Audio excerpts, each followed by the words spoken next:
जो भी आ रहा, हमारे यहाँ सारे भाई बहन आ रहे हैं, जो भी मजहब में उस मजहब को फॉलो करें। हर मजहब अली भाई सच्चाई सिखाता है, इंसाफ सिखाता है, दयानतदारी सिखाता है, माँ बाप की इज्जत सिखाता है, फैमिली की इज्जत सिखाता है। तो ये आपने जो दो बातें बताई, बड़ी बातें बताई, ये अल्लाह ने आपके अंदर खूबी दी है। और फिर आपने इससे पहले बतलाया कि माशाल्लाह नमाज की तौफीक अल्लाह ताला ने आपको दी है।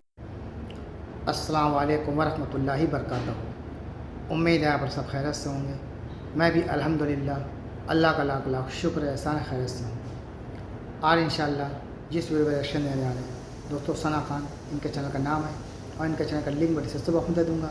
आप लोग उनका चैनल सब्सक्राइब करिएगा और मेरी वीडियो को एंड तक देखिएगा। दोस्तों, रौनक रमज़ान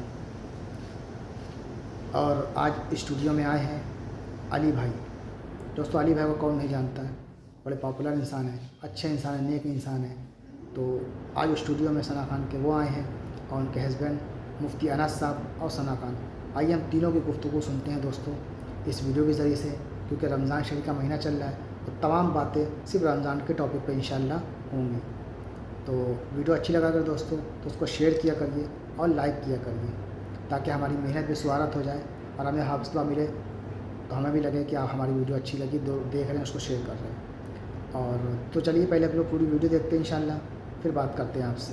सूरह रहमान की वो आयत याद आ गई, आप जितने जो देखे नेमत ही नेमत ही, मतलब इतना ब्यूटीफुल कि मुझे बस देखकर ऐसा लग रहा था बस मैं देखते ही रहूं। सो माशाल्लाह से आप लोग तो बचपन से वहाँ पले बड़े हो, पैदा भी वहीं हुआ हूँ मैं। एंड कश्मीर ना बहुत लगाव है मुझे, बिल्कुल, पता है, मतलब मैं मेरा दिली, मैं अपने माँ बाप को भी बोलता हूँ, मेरे अम्मा बाबा वो जम्मू में रहते हैं, तो मैं उनको यही बोलता हूँ कि आप आहिस्ता आहिस्ता ऐसे तैयारी करो कि आप कश्मीर वापस शिफ्ट हो जाओ, क्योंकि वो बहुत सालों पहले हम यहाँ आ गए थे, उससे पहले बदलवा रहते थे। पर कश्मीर के साथ ना मेरा नानी का घर आज भी उधर है, तो मैं वहाँ पे 2 दिन के लिए भी जाऊँगा ना, तो मुझे वो 2 दिन ऐसा लगता है कि मतलब एक रिचार्ज हो गया मैं। वहाँ की हवा, वहाँ का खाना, वहाँ का पीना, पानी, सब कुछ, और हर इंसान वहाँ पर इतना प्यार करता है, इतना प्यार करने वाला है ना। जब बीच में कभी वहाँ हालात खराब हो जाते हैं तो ऐसा देखने में चोट लगती है दिल में कि मतलब ऐसा लगता है कि अपनी हमारी मतलब माँ के साथ कुछ हो रहा है। मतलब कश्मीर माँ जैसे, वो हमारे वहाँ बोलते हैं मौज कशीर, मौज मतलब माँ, तो जैसे हिंदुस्तान को बोलते हैं भारत माँ, तो वैसे हम भी मौज कशीर बोलते हैं। वो हिंदुस्तान की आन बान शान है कश्मीर, माशाल्लाह हमारे मुल्क का एक बहुत ज़बरदस्त खित्ता है। और तीनों चीज़ निराली है कि अली भाई भी हिंदुस्तान का नाम रोशन करते हुए जा रहे हैं और कश्मीर से हैं, और फिर तीसरी चीज़ है कि खुद भी खूबसूरत है। और दोनों फील्ड में मेरी दुआएं अली भाई आपसे कि अल्लाह आपके करियर में भी आपको सक्सेस करे। खूबसूरती नेचर के साथ साथ लोगों में भी रखी है, और ना ही सिर्फ ज़ाहिरी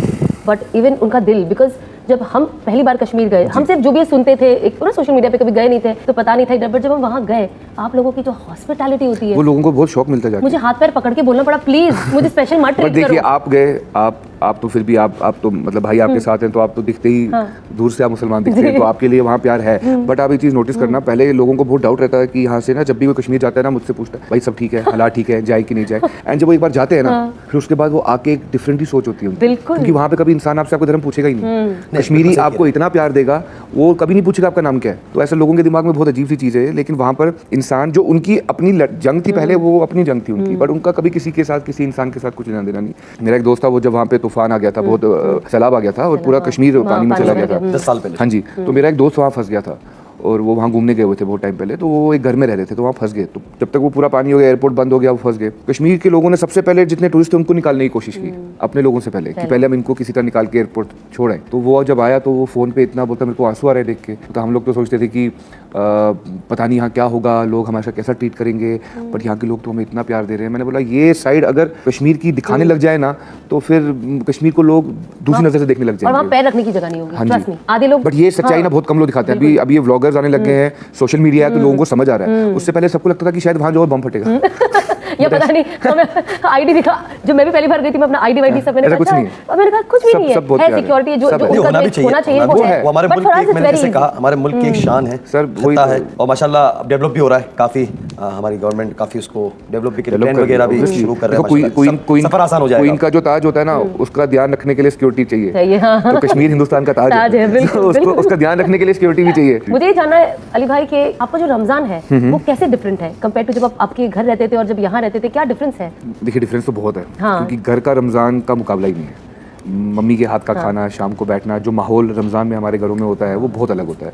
यहाँ मैं अकेला होता हूँ, फिर भी शुक्र है जो मेरे घर पे जो मेरे साथ जो मेरा कुक है, मेरी हेल्प है, वो बहुत अच्छा है, वो सदाम है। एंड वो और मैं साथ बैठते हैं, हम दोनों सहरी करते हैं, इफ्तियार करते हैं, नमाज़ पढ़ते हैं, जितना हो सकता होता है। लेकिन मतलब वो रोज़ा का जो मज़ा जो बचपन में जो घर वालों के साथ होता है वो नहीं आ पाता है। वो मैं जितनी मर्ज़ी कोशिश करूँ, जितना मर्ज़ी दोस्तों के साथ बैठ लूँ, आगे पीछे घूम लूँ, यहाँ पे लोग रात को जैसे मोहम्मद अली रोड चले जाते हैं, वहाँ चले जाते हैं, ये सब कर लेते हैं। मैं वो सब करके भी मुझे लगता है सब लोगों को लगता है कि वो बहुत मज़ा आ रहा है उनको, लेकिन मैं उनको मतलब बयान नहीं कर सकता कि हमारे वहाँ पे रमज़ान एक बहुत ही अलग तरीके से मनाया जाता है। मतलब शाम को ऐसा लगता है जैसे रोज़ शाम को ईद है, तो ऐसे रोज़ इतना सारा खाना लग जाएगा। इफ्तारी खोलने के टाइम एक अलग दस्तरखान होता है, और उसके बाद डिनर के टाइम जब नमाज के बाद अलग दस्तरखान है, तो मतलब वो बहुत ही रोज़ नया नया खाना बनता है। तो आप लोग वहाँ पे जैसे इफ्तार में, जैसे बॉम्बे की तो अगर आप देखो तो यहाँ की डिशेस, समोसे, पकोड़े, ये सारी, ये सब तो आप लोग कश्मीर में क्या होता है? पकोड़े बनते हैं वहाँ पे, यहाँ पे भी पूरा जम्मू कश्मीर दोनों में। हाँ, सेम ही है जम्मू। हाँ जी। बस ये कि सुबह हमारे वहाँ पे नमकीन चाय इंपॉर्टेंट होती है पराठे के साथ। हाँ जी। और हम तो सुबह के टाइम भी मतलब मीट वीट जो मिल जाए वो खा के सब अच्छे से, यहाँ आके थोड़ा वो समझ आने लगी कि नहीं, अब जो सुबह मिल जाए फटाफट खा लो, क्योंकि वो तो चलो देखो अभी ये सब चीज़ें जो लग्जरी है लाइफ में वो अभी आई है, ज़्यादा 6-7 साल पहले, 8 साल पहले आई है। उससे पहले तो हमें मतलब कभी सुबह कुछ भी मिल जाता था वो खा लेते, ब्रेड अंडा रख लिया, क्योंकि कोई हेल्प नहीं, कोई कुछ नहीं, खुद ही सब करते थे, 4-5 लोग साथ रहते थे, अंडा बना लिया, वो दूध पी लिया, हो गया। तो वो उस टाइम पे ज़्यादा याद आती थी घर वालों की। बट अब मैं क्या करता हूँ, पिछले कुछ सालों से मैं लास्ट के 7-8 रोज़े जम्मू चला जाता हूँ, तो मैं अपनी मम्मी पापा के साथ 7-8 दिन रहता हूँ, उनके साथ आखिरी रोज़े रखता हूँ, और फिर ईद करके फिर वापस आता हूँ। माशाल्लाह शुरू अल्लाह के घर चले जाते हैं, बैतुल्लाह चले जाते हैं। हाँ जी, अभी एक हफ्ता। हाँ, अभी एक हफ्ता उम्रा करने चला जाऊँगा। 15 दिन सेटल हो जाता है। जी, मतलब उम्रा में एक ही दिन करता हूँ, मतलब एक दिन में 2 उम्रा कर लेता हूँ मैं। बट क्योंकि मेरे को ना मैं 1 या 2 दिन से ज़्यादा नहीं रहता हूँ मक्का, मैं मदीना भाग जाता हूँ, क्योंकि मेरे को मदीना में सुकून मिलता है। तो मैं 5-6 दिन वहीं अंदर सिर्फ होटल से चेंज करके ना के पूरा दिन मदीना में बैठता हूँ। माशाल्लाह। और पिछले साल शायद 2 दफा गए आप? जी, तो हाँ, शुरू में भी गए? मैं हर साल मतलब रमज़ान में ही पहला रोज़ा, पहला इफ्तियारी वहीं करता था। तो मैं फ्लाइट ही ऐसी करता था कि सहरी यहाँ खाता था, फ्लाइट पकड़ता था, और इफ्तियारी उम्रा के बाद। माशाल्लाह, अल्लाह मुबारक करे, मदीना हम सबको बार बार ले जाए, हमारे शारिकों को देखने वाले को भी। हदीस में यानी कि उलमा ने कहा भी है कि लैसतल मदीना बअदल मदीना, लैसतल मदीना, के मदीने के बाद कोई जगह नहीं है। अल्लाह रहना मरना मदीने में रखे। तो बहुत खुशी की बात है अली भाई, अल्लाह मुझे भी, आपको भी, हम सबको देखने वालों को बार बार मदीना ले जाए। आमीन आमीन। बहरहाल अली भाई, बातें तो बहुत सारी आपसे करनी है, लेकिन रमज़ान के अंदर आपकी मशगूली यानी इंडस्ट्री से भी जुड़े हैं, बिजनेस भी हैं, चीज़ें भी हैं, तो इसमें इबादत और काम को, कमिटमेंट को कैसे आप लेते हैं? देखिए, मैं बहुत फ्रैंकली बताऊंगा, मैंने बहुत रिसेंटली 5 टाइम नमाज शुरू की है, बहुत रिसेंटली की है। वो मैं नहीं पढ़ रहा था पहले, सुबह की अगर कभी उठ जाऊँ तो पढ़ लूँ, कभी टाइम मिल जाए तो पढ़ता। जुमा फ्राइडे की नमाज मैंने कभी नहीं छोड़ी, वो एक चीज़ थी जो नहीं छोड़ी। 5 टाइम मैंने अभी रिसेंटली शुरू की। वो बेसिकली अपने आप ही आ गया अंदर से, आप समझ रहे हो, मतलब ऐसा किसी ने फोर्स नहीं किया मेरे को, तो अल्लाह की तरफ से अपने आप आ गया। मतलब हाँ, मेरे कुछ दोस्त थे जो पढ़ते थे, वो कभी मुझे बोल देते थे। मेरी 1-2 लड़कियां फ्रेंड है जो नमाज़ पढ़ती है 5 टाइम, उन्होंने कभी मुझे बोल दिया। फिर मेरे मम्मी पापा आए हुए थे, अभी पिछले 1 महीने से रह रहे हैं साथ में, तो मेरी मम्मी पापा दोनों 30-40 साल से 5 टाइम नमाज। मेरी मम्मी तो तहज्जुद भी पढ़ती है, मेरी मम्मी सुबह 10 बजे वाली भी कोई नमाज होती है वो भी पढ़ते हैं, चास की नमाज, तो वो हाँ जी, वो रोज़ पढ़ती हैं, तो रोज़ 7 रकात नमाज पढ़ती है। तो जब मैं मम्मी को देख रहा था तो मेरा अपने आप मन किया, तो मैंने मम्मी को बोलना शुरू किया कि आप सुबह नमाज के लिए उठते हो तो मुझे उठा लिया करो। तो उन्होंने 1 बार उठाया, 2 बार उठाया, तीसरी बार, चौथी बार मैं अलार्म से खुद उठने लग गया। बहुत सुकून मिल रहा है मुझे, मेरे को मतलब कभी भी किसी को चीज़ को लेके, ज़रूरी नहीं है कि काम को लेके बंदे को एंजाइटी हो, 1000 चीज़ों को लेके दिमाग में चीज़ें चलती रहती हैं। तो वो सब जब मुझे सुकून मिलने लग गया ना मेरे दिल में, तो मेरे को समझ आने लग गया कि क्यों ये इतना इंपॉर्टेंट है, क्यों ये चीज़ इंसान के लिए इतनी ज़रूरत है, इस चीज़ की, हर खुदा के साथ रूबरू होना कितना इंपॉर्टेंट है। मतलब मेरे को ऐसा नहीं है, मेरे को बहुत फेथ है। पहले मैं था, मेरा बचपन अगर आप सोचेंगे ना तो मेरा बचपन बहुत अलग था। 11 साल की उम्र में मस्जिद में अजान देता था। अच्छा, हाँ जी, माशाल्लाह। मुझे इतना शौक होता था अजान देने का, अगर कभी मैं मस्जिद में जाता था तो जो अजान देते थे, अगर मैं किसी रैंडम मस्जिद में घुस गया तो मैं टाइम से उससे पहले माइक ऑन कर देता था कि वो आके अजान दे देंगे, उससे पहले मैं दे दूंगा। तो मैं पहली बार खड़ा हो जाता था और मैं माइक ऑन करता था, मैं अजान देना स्टार्ट कर देता था। तो 1-2 बार लोगों ने बोलना शुरू कर दिया। तो वो जो मस्जिद, मेरी नानी अगर वहाँ कश्मीर में छानपुरा करके जगह, वहाँ पे मस्जिद में मैं एक बार चला गया, मैंने स्विच ऑन कर दी, मैंने अजान दे दी। जो अजान देते थे, जो इमाम साहब थे, बोलते बच्चे की आवाज़, और वो जामे मस्जिद है। मस्जिद भी नहीं, जामे मस्जिद में चले गए आप? हाँ, वहाँ की जो एरिया की सबसे बड़ी मस्जिद छानपुरा की, वो मुझे बोलते कि आप किसने अजान दी? तो मेरे जो मामा थे बड़े वाले, अल्लाह उनको जन्नत नसीब करे, तो वो तो बेसिकली वो बहुत बड़े गवर्नमेंट ऑफिसर थे, एंड वो रिटायर होने के बाद उन्होंने अपनी आधी ज़िंदगी पूरी इसी में लगा दी, मस्जिद को बनाने में, मतलब चंदा जमा करने में, ये सब करने में, लोगों को बुलाने में। तो उन्होंने बहुत बड़ी मस्जिद खड़ी की। तो वो उस मस्जिद के वो हेड थे, जो भी जिम्मेदार थे बेसिकली। तो वो भी गुस्सा हो गया कि कौन, उन्होंने देखा आगे तो उनकी बहन का बेटा है, तो जो एक खुशी में बदल गया होगा। हाँ, तो दूसरे वाले जो इमाम साहब थे वो मुझे बुलाए, बोलते आओ इधर। अब मैं घबरा गया, मैंने बोला अब तब तक मुझे रोका नहीं किसी ने, जब तक मैंने पूरी अजान दी, और मैंने बहुत अच्छी अजान दी। तो वो आने लग गए। तो उसके बाद मेरे को बहुत ऐसा मन करने लग गया अजान देने का। तो मेरे को उन्होंने समझाया कि अब किसी को देनी होती है वो वगैरह। तो नेक्स्ट टाइम मैं अपनी मासी के घर गया हुआ था, तो मेरी मासी का घर के साथ दीवार जुड़ के ही मस्जिद है। मैं चला गया मस्जिद में, और अजान देने वाला अंकल आ गया उधर, वो जैसे अजान देने लगे जाने कि मैंने उनको रोक दिया। मैं बोला मैं अजान दे दूँ, मुझे ऐसे देख रहे बोलते आप दोगे अजान? तो कोई अच्छे इंसान थे, उन्होंने बोला दोगे आप अजान, आती है आपको अजान देने? मैंने बोला मैं बहुत अजान देता हूँ। मैं बोला मैं अपने वहाँ पे देता हूँ। मैंने बोला अभी मैंने परसों जामे मस्जिद में अजान दी नीचे छानपुरा में, तो वो खुश हो गए, बोलते जाओ बेटा दे दो। तो मैंने अजान दे दी। अब मैं वो अजान दे रहा हूँ, मेरे मम्मी पापा सुन रहे हैं, वो हैरान हो गए सारे, बोलते इसकी आवाज़ भी निकल गई, बोलते इसको पकड़ लो, ये हर मस्जिद में जाके अजान दे रहा। तो मुझे बहुत मजा आता था अजान देने में। और उसके बाद मेरे को सब लोगों ने इतना प्यार देने लग गए वहाँ पर मोहल्ले में, क्योंकि मैं वहाँ पे सिर्फ समर वेकेशन के लिए गया था मैं। कभी यही रुक जाओ आप। तो मुझे इतना प्यार दिया उस टाइम लोगों ने कि फिर मुझे ऐसे ही दे देते थे अजान देने, मतलब सारी तो नहीं देते थे। फिर कोई एक बीच में आप जाके ईशा में दे दो, आप जाके इसमें दे दो, जोहर में दे दो, कभी हाँ खुशी खुशी प्यार से। तो सब लोग प्यार करने लग गए।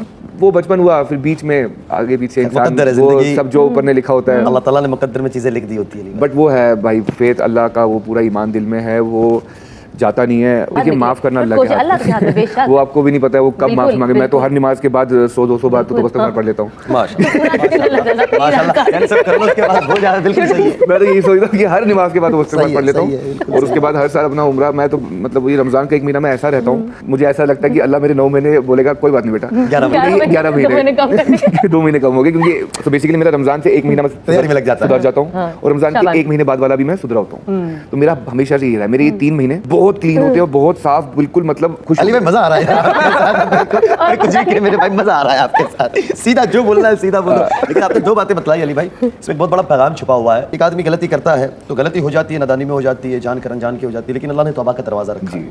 दूसरों के लिए पैगाम ये है कि हमारे माशरे के अंदर अली भाई बात ये हो गई, मैं इसलिए इस चीज़ को समझा कि मेरी दोस्ती यारी पहले से थी, मेरे शादी से पहले, फिर शादी के बाद तो ठीक है इंडस्ट्री वाले दोस्त अहबाब बन ही जाते हैं। हमारे माशरे के अंदर अल्लाह माफ़ फरमा ये है कि उंगली उठाना बड़ा है, ये ऐसा है, फिर ऐसा है, ऐसा करता है। हमारे बुजुर्ग कहते हैं तो क्यों इधर उधर की बात करता है, तो अपनी तो देख, अपने गिरबान के अंदर चाक करे बंदा कि यार आज मैं इसके ऊपर उठा रहा हूँ, अल्लाह ने इसको कल किस मकाम पे पहुँचा दिया किसको पता। मैं अक्सर मिसाल इनकी देता हूँ आप लोगों की, यानी आप उम्रे पे जा रहे थे, आपके साथ जो हमारे भाई गए हुए थे, तो 2022 में उनके लिए किसी ने रब्ता किया जाना है, तो मैंने भाई खालिद से बात की। तो यानी आप अल्लाह के घर गए, फिर जैसे आपने बताया कि मैं मक़ाम मुअज़्ज़मा रहता हूँ, फिर मैं मदीने चला जाता हूँ, पाबंदी से जाता हूँ, और फिर आप ये बताया, ये ज़िंदगी हम देखते नहीं अली भाई। यानी इस प्रोग्राम का मतलब हमारा ये है कि इससे अल्लाह हमारा पहले तो बुनियादी अल्लाह राज़ी हो जाए। ये सब चीज़ें अली भाई मौत के झटके के साथ सारी चीज़ें पानी हो जाती है, यानी बंदा कब्र में गया, मिट्टी की चादर ओढ़ के मिट्टी में सोया, बंदा जीरो हो जाता है। लेकिन इस प्रोग्राम का मकसद ये है कि अल्लाह इससे हमसे भी राज़ी हो जाए और इन बातों को हमें अपनी मेरी सबसे पहले तो मेरी ज़िंदगी में आ जाए, इनकी ज़िंदगी में आ जाए, और हम ये बतला पाए कि यार आपकी एक ज़िंदगी है, ऐसा नहीं है। जो भी यार हमारे यहाँ सारे भाई बहन आ रहे हैं, जो भी मज़हब में उस मज़हब को फॉलो करें। हर मज़हब अली भाई सच्चाई सिखाता है, इंसाफ सिखाता है, दयानतदारी सिखाता है, माँ बाप की इज़्ज़त सिखाता है, फैमिली की इज़्ज़त सिखाता है। तो ये आपने जो 2 बातें बताई ना, बड़ी बातें बताई, ये अल्लाह ने आपके अंदर खूबी दी है। और फिर आपने इससे पहले बतलाया कि माशाल्लाह नमाज की तौफीक अल्लाह ताला ने आपको दी है। तो दोस्तों ये तमाम रिएक्शन जो आपने देखा अली भाई और मुफ्ती अनस साहब और सना खान, इनकी गुफ्तगू सुनी हमने रौनक रमज़ान में। तो उम्मीद है दोस्तों आपको हमारी वीडियो अच्छी लगी होगी। दोस्तों वीडियो अच्छी लगा करें, शेयर ज़रूर किया करिए और लाइक किया करिए, ताकि हमें हौसला मिले, हमारा भाई क्या बोलते हैं, हमको भी मोटिवेशन मिले कि लोग हमारी वीडियो देख रहे हैं, पसंद कर रहे हैं। तो मिलेंगे इंशाल्लाह नेक्स्ट वीडियो में, तब तक के लिए अस्सलाम वालेकुम व रहमतुल्लाहि व बरकातहू।